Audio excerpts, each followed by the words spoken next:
Moving towards the back of the trailer, let's take a look at the kitchen. Super easy to set up on the trailer. Let me show you how quick and easy it is to set up. Pull the latch, swing the tailgate out, pin it in place so it doesn't swing around.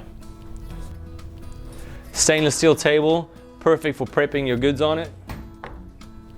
Compression locks again on the back of the trailer, keeping it nice and dry and dust free inside the kitchen, because that's the last place you're going to want to get dust. Push down on the locks, slide out the kitchen unit, pull it to its lock position, and your kitchen is set up. You also have another drop down table on this side. Let me show you some of the pantry slides and what those have for you.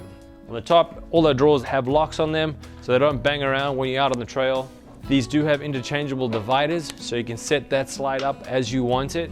The middle drawer is slightly larger, that way you can get your plates in there, your pots, pans, and all your larger goods. Again, interchangeable to set up for your needs and how you like it. All Turtleback trailers come with a dual burner partner stove, which puts out about 10,000 BTU.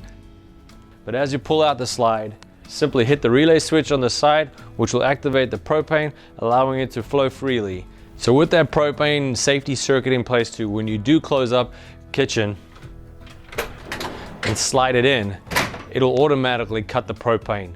That way when you are traveling home, you're not getting propane leaking into the trailer because you thought you had it closed, but it's just slightly cracked open and propane's bleeding off. That will ensure that you have no propane leaking through there. We always recommend though that you do shut off the 11-pound propane tank before you hit the trailer again.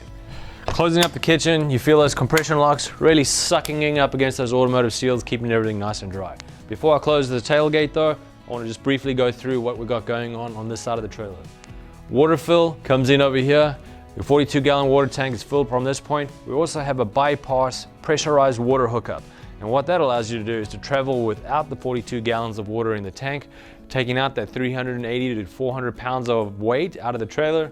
If you know you're gonna have pressurized water hookups along the way, and then before you head off into the trails and you know you're gonna be out of civilization for a couple of weeks, you can then fill up your tank and go from there. Optional extras are additional charge ports.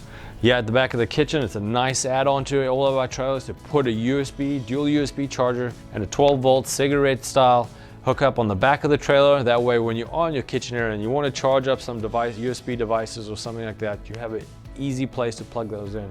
And then again, the door latches, keeping everything secure when you are out and deployed. Closing the tailgate on this side again, very easy. Unhook the pin from the hitch.